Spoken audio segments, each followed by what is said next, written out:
পশ্চিমবঙ্গের বিধানসভায়, এ রাজ্যের বিধানসভায় সরকার যে আজকে যে বিল এনেছে, বিল পাস হয়ে গেছে গতকাল, সেই বিল পাস হয়েছে ধর্ষণে কড়া শাস্তি, ধর্ষণে ফাঁসির সাজা। আর সেই বাংলার পথেই কি মহারাষ্ট্র? কারণ এই মুহূর্তে যে খবর দেখাবো তা হলো মহারাষ্ট্রে ইতিমধ্যেই এই রকম কড়া আইন আনার ব্যাপারে শরদ পাওয়ার এনসিপি নেতা তিনি মহারাষ্ট্র সরকারের কাছে অনুরোধ জানিয়েছেন।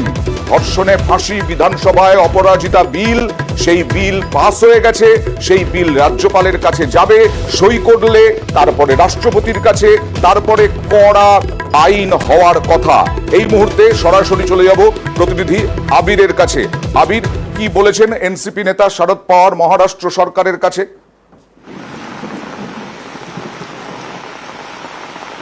প্রথমত হচ্ছে যে সময় তিনি বলেছেন সেটা মহারাষ্ট্রের ক্ষেত্রেও খুব গুরুত্বপূর্ণ। তার কারণ হচ্ছে যে আরজি করের ঘটনার মাঝেই মহারাষ্ট্রের যে ঘটনা, কোরাপুট এবং বদলাপুরের যে ঘটনা, সেই দুটো ঘটনা নিয়েও গোটা দেশ জুড়ে চর্চা হয়েছে এবং যে ঘটনা ঘটেছে সেই ঘটনার প্রেক্ষিতে আরজি করের মতোই দেশের বিভিন্ন প্রান্ত থেকে প্রতিবাদের ঝড় উঠেছে। গতকালই আমরা জানি যে পশ্চিমবঙ্গ বিধানসভাতে সর্বসম্মতিক্রমে কড়া আইনের পথে তারা হাঁটেন এবং সেই সংক্রান্ত বিল সর্বসম্মতিক্রমে এখানে পাশও করানো হয়। ইতিমধ্যে হচ্ছে রাজভবন এবং রাষ্ট্রপতির কাছে সেই বিলের অংশ পাঠানো হচ্ছে এবং তার উপরই তারা যদি সই করে দেন তার উপরই নির্ভর করে থাকবে হচ্ছে কত দ্রুত। একেবারে পরের ধাপে আসবো, তুমি গতকালের কথাটা বললে, পরের ধাপেই আসবো তোমার কাছে যে কি বললেন, কি অনুরোধ করলেন, কি আবেদন করা হলো এনসিপি নেতার পক্ষ থেকে। তবে তার আগে কালকে মমতা বন্দ্যোপাধ্যায় বলেছিলেন বিধানসভায় দাঁড়িয়ে যে এই যে বিল পাস হলো, এই বিল যদি আইনে পরিণত হয় তা গোটা দেশকে পথ দেখাবে। Now the question before the House is that the bill has settled in the assembly be passed. As many other of the cabinet please say aye. As many other cabinet please say no. I have it. The bill is passed. The bill is passed. এটা আইনে pass হলে এটা একটা ইতিহাস হয়ে থাকবে এবং সব রাজ্য এটাকে আগামী দিন মডেল করবে, মনে রাখবেন।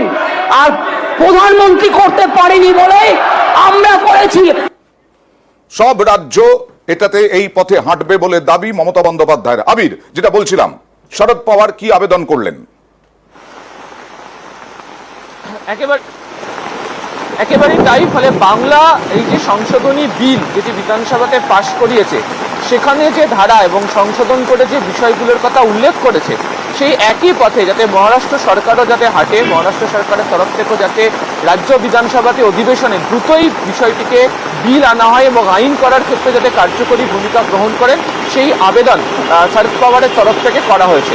এবং অনেকেই বলছেন যেহেতু রাজনৈতিকভাবেও একই জোটের মধ্যে সামিল মমতা বন্দ্যোপাধ্যায় শরদ পাওয়ার গোষ্ঠী, ফলে সেক্ষেত্রে দাঁড়িয়ে বাংলা যে পথ দেখিয়েছে সেই পথ গোটা দেশের বিভিন্ন রাজ্যগুলোতে অন্তত যারা শরিক দল যেগুলো রয়েছে তারা তাদের রাজ্যগুলোতে এই বিষয় নিয়ে চাপ তৈরি করতে শুরু করছে। আচ্ছা, এবং যেহেতু দেশের মধ্যে প্রথম বাংলাতে এটি করা হয়েছে এবং সময় দেরি না করা, আইনের ক্ষেত্রে জরিমানা, মৃত্যুদণ্ডের এই উভয় বিষয়কে নিয়ে আসা, এর সমস্ত কিছুই উল্লেখ্য।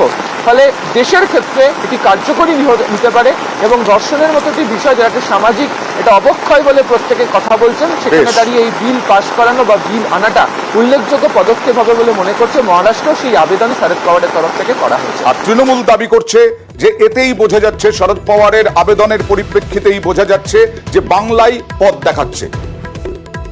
শরদ পাওয়ার এনসিপির জাতীয় নেতা ইতিমধ্যেই যেভাবে স্বাগত জানিয়েছেন যে পশ্চিমবঙ্গের এই অপরাজিতা বিল, এটাই হচ্ছে একটা মডেল। এটা মহারাষ্ট্র হওয়া উচিত, এটা সারা দেশে হওয়া উচিত।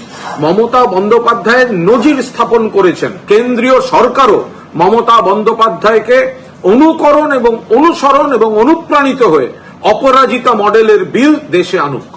আর সোশ্যাল মিডিয়ায় রাজ্যের মন্ত্রী শশী পাঁজা লিখেছেন বাংলায় পথ দেখাচ্ছে। এবার শরদ পাওয়ার পশ্চিমবঙ্গের মতো ধর্ষণ বিরোধী বিলের সওয়াল করলেন।